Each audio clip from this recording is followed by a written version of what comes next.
और अब आपको बताते हैं खबर लखनऊ से, जहां पर 3 संदिग्ध जो पकड़े गए हैं आतंकी, उनकी कस्टडी रिमांड मंजूर हो चुकी है।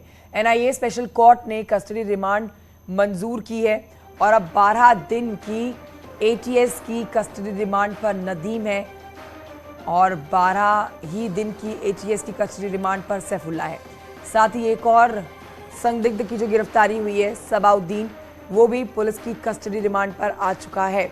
सवाल जवाब शुरू होंगे। ये 3 बड़ी गिरफ्तारियां 15 अगस्त से पहले की गई है और अब ये तीनों संदिग्ध आतंकी जो हैं वो रिमांड पर आ चुके हैं। एटीएस की कस्टडी रिमांड दी गई है इन तीनों संदिग्धों की।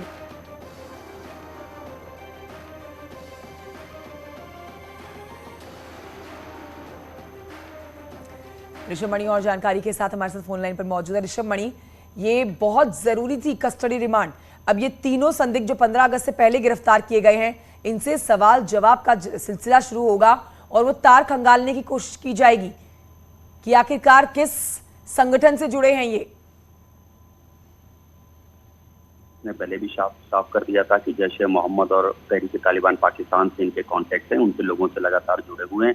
जो शुरुआती पूछताछ हुई थी जब इनका मोबाइल गिरफ्तारी के वक्त एटीएस के कब्जे में था, उस वक्त ये समझ में आ रहा है गुजरात, महाराष्ट्र, झारखंड, कश्मीर के लोगों से ये दोनों लोग जुड़े हुए थे।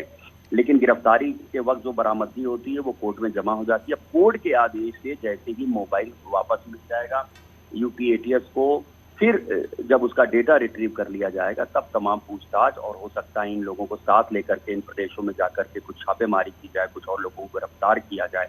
तब पता चलेगा कि आखिरकार कितने लोग इनसे जुड़े हुए हैं और इनके मंसूबे क्या हैं। ये एक बात शुरुआती जांच में जरूर सामने आई थी कि ये दोनों ही पाकिस्तान, अफगानिस्तान में बैठे अपने आकाओं के इशारे पर यहाँ मुस्लिम युवाओं को जिहाद के लिए भड़काने और उनके आतंकी संगठनों में भर्ती की पूरी तैयारी कर चुके थे। तो उसमें कुछ बड़े खुलासे हो सकते हैं। वहीं जो आजमगढ़ से गिरफ्तार सबाउद्दीन आजमी था, उसके पास से एक तमंचा भी बरामद हुआ था। वो उसको कहाँ से मिला था, वारदात को अंजाम देने वाला था, इससे मुतल्लिक उससे पूछताछ होगी। बाकी कश्मीर और किशनगंज बिहार में भी उसका कुछ नेटवर्क बताया जा रहा है, जो शुरुआती पूछताछ में मोबाइल की जानकारी मिली थी।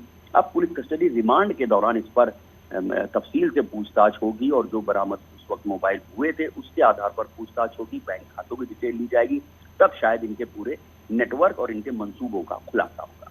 शुक्रिया आपका ऋषभ मणि त्रिपाठी जानकारी के लिए। तो अब ये नेटवर्क सब जान चुके हैं, लेकिन अब इनके इरादे क्या थे। 15 अगस्त से पहले जो ये 3 बड़ी गिरफ्तारियां हुई थी, जाहिर तौर पर एक बड़ा नुकसान पहुंचाने की फिराक में ये तीनों, जिनको समय रहते पकड़ लिया गया और अब इन तीनों संदिग्ध आतंकियों की कस्टडी रिमांड सौंप दी गई है।